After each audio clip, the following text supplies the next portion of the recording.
If you haven't developed a good throwing motion, practice with a friend or against a wall. Here are some key points to remember. You can use 2 balls to get the idea of the hand's movement on the serve. Okay, you start with your weight forward. You bring both hands back together. Now notice how the balls are moving on the same level. Now once the hitting arm reaches the horizontal, at this point the shoulder is going to turn towards the ball toss. As it does, the arm is going to go spaghetti here. That means just relax the arm, break the elbow, let the arm go spaghetti.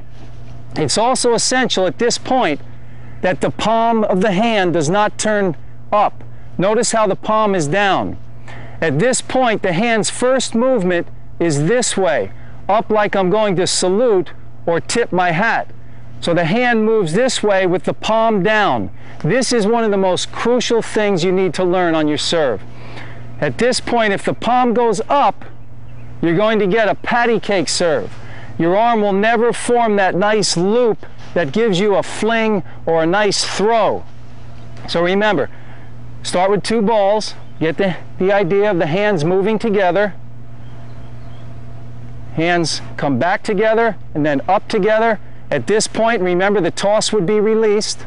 Now the shoulder's going, the hitting arm goes spaghetti at the shoulder and go up towards your contact point. So work on that throwing motion. It's essential for a good serve. Okay, so practice your throwing motion every chance you get. You know, in the summertime, if you go to the beach, bring a tennis ball along and practice that throwing motion. It's really going to pay off with your serve. So Dave and I here are going to just practice throwing, and this will really help our motion. So remember, bring the hands back together. When the hitting arm reaches that horizontal, remember the palm stays down, the hand comes up like you're going to salute or tip your hat. Keep that palm down, that's crucial. Just come down and then fling. Okay, Dave, throw it back. Dave, that's it, good. Okay, so we're just practicing our throwing motion here. Remember to rotate your shoulders, that's it, Dave. Rotate the shoulders away and then come around. Okay, so throwing is the idea. That's the exact same motion as serving. So work on that throwing motion. Very good, Dave. Some great practice for your serve is to get an old racket and practice throwing over the net. Remember, don't grip the racket tight. You don't want white knuckles on this one. You want it nice and loose. On a scale of 1 to 10, 10 being the tightest, hold the racket at, let's say, 2 or 3, nice and relaxed, as if you were holding a small bird. And then just practice throwing the racket over the net. Keep the arm loose. So I'm going to let the racket fly this time. I'm just trying to get the feeling of throwing. Here we go.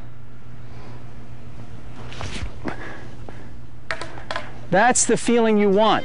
And you may lose a little control in the beginning, but keep working on it. It's really going to help your serve.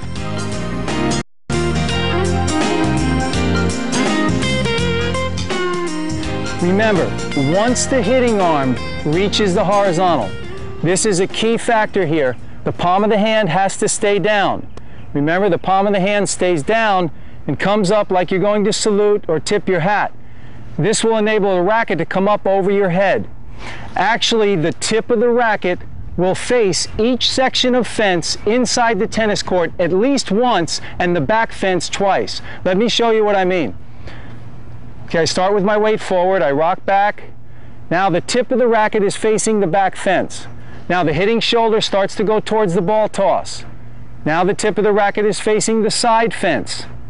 Now I keep rotating the shoulders. Tip of the racket is facing the far fence. Rotation continues.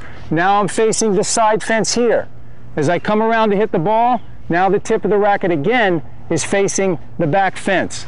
Now I go for my hit. So remember, this is a key point. Keeping the palm down enables you to form that perfect loop with the racket. If the palm goes up, you're going to get the patty cake serve. If the palm stays down, now the racket can form that nice loop. This is one of the key factors on the serve, and one that you're really going to have to work on if you want to develop your serve.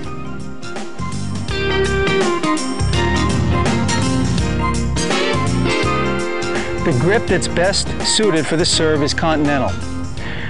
So when we look at the racket handle, remember all racket handles are octagonal or 8-sided. We're going to give those sides numbers. Starting on top, we've got number 1, this little bevel on the sides, number 2, 3, 4, and then 5's on the bottom.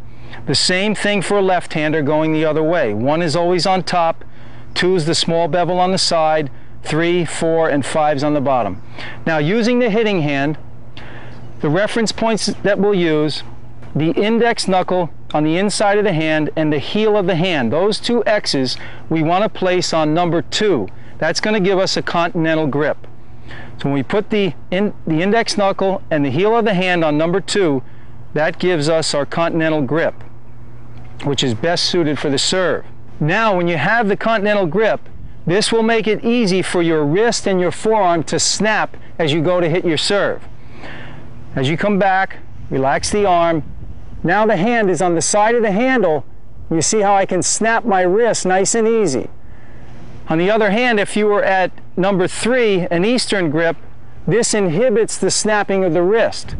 But when you move your hand to the side to number 2, the wrist snaps much more freely. So the Continental grip is really the one you want for your serve. If you're on number 3, try an Eastern grip, try and work your way towards number 2, the Continental grip. That is the one you want for your serve.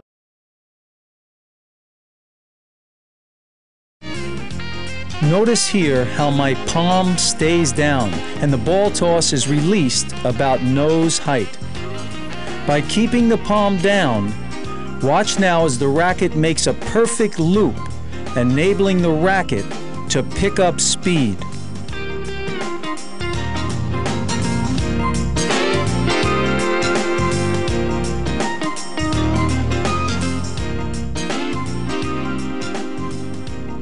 Once again, the flat serve. Notice the ball goes straight ahead after the bounce.